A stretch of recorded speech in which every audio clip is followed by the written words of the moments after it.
Bonjour à tous, aujourd'hui je vais vous présenter le Petit Fantôme. C'est un jeu destiné aux enfants, c'est un jeu de mémoire, d'habileté, c'est à partir de 5 ans c'est même marqué sur la boîte, jusqu'à 99 ans. Des parties de 2 à 4 joueurs et qui peuvent durer entre 10 à 15 minutes.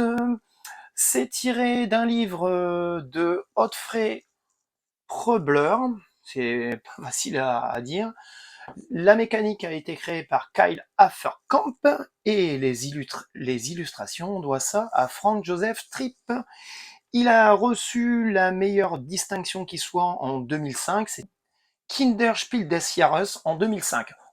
J'ai réussi à le dire en une seule fois. Donc c'est-à-dire c'est la meilleure distinction qui soit en Allemagne par rapport à la gamme de jeux pour enfants.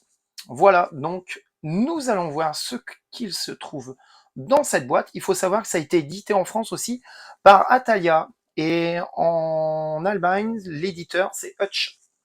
Allez, on regarde tout de suite ce qui se trouve à l'intérieur de la boîte.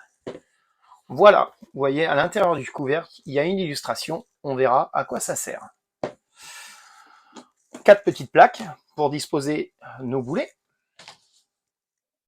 Les règles, bien sûr, qui sont traduits en plusieurs langues, comme d'habitude, le français, l'allemand, l'anglais. Voilà.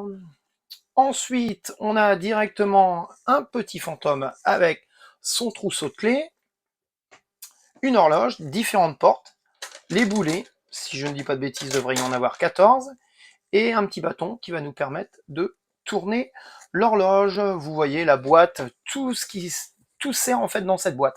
Ça soit le couvercle ou la boîte, ça va nous servir de plan de jeu.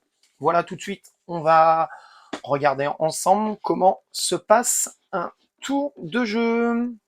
Allez, c'est parti. La disposition, donc on va jouer à 2 joueurs, on imagine une simulation à 2 joueurs, on prend chacun une plaque, on va disposer 8 boulets de chaque côté. Hop.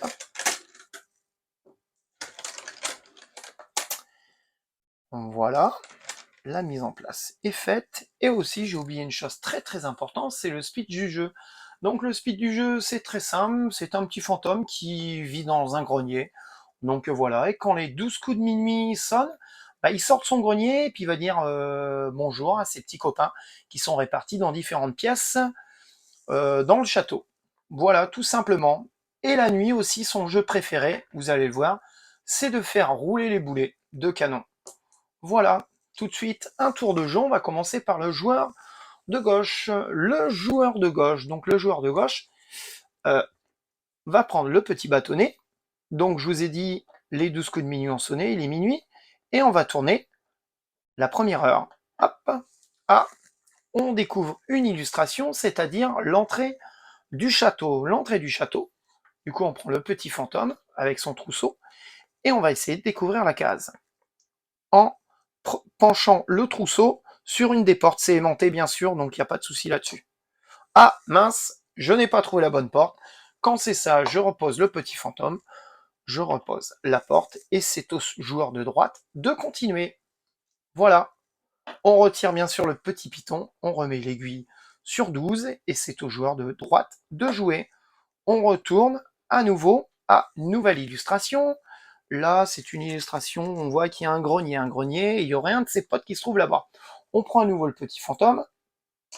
Schlac, ah, j'ai trouvé la bonne porte. Donc quand c'est ça, je garde la porte. On tourne, on va passer à la deuxième heure. Hop. Une nouvelle illustration.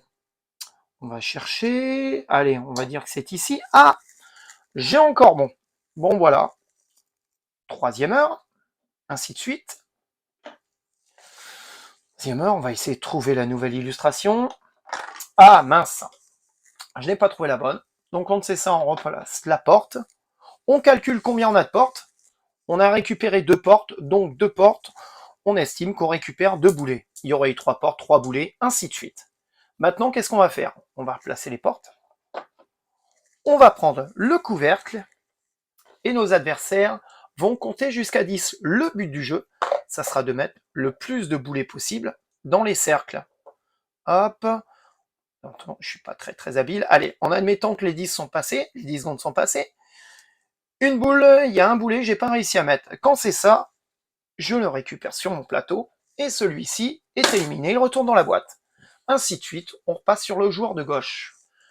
Maintenant, je vais vous expliquer la fin de partie. Comment peut-on gagner une partie? Pour gagner une partie, soit on élimine nos 8 boulets. Si on élimine nos 8 boulets, la partie est gagnée pour le joueur de droite.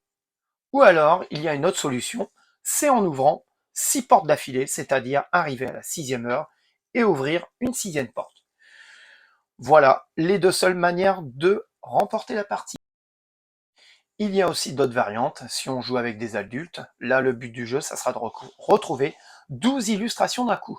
Donc là, je peux vous dire, c'est la version, ils appellent Cauchemar Total. Donc voilà, c'est une variante pour les plus grands, ou même les petits, on peut adapter comme on veut. Hein. Au début, on peut démarrer avec 3 illustrations d'affilée. Hein. Donc voilà, on peut très bien adapter le jeu comme on veut.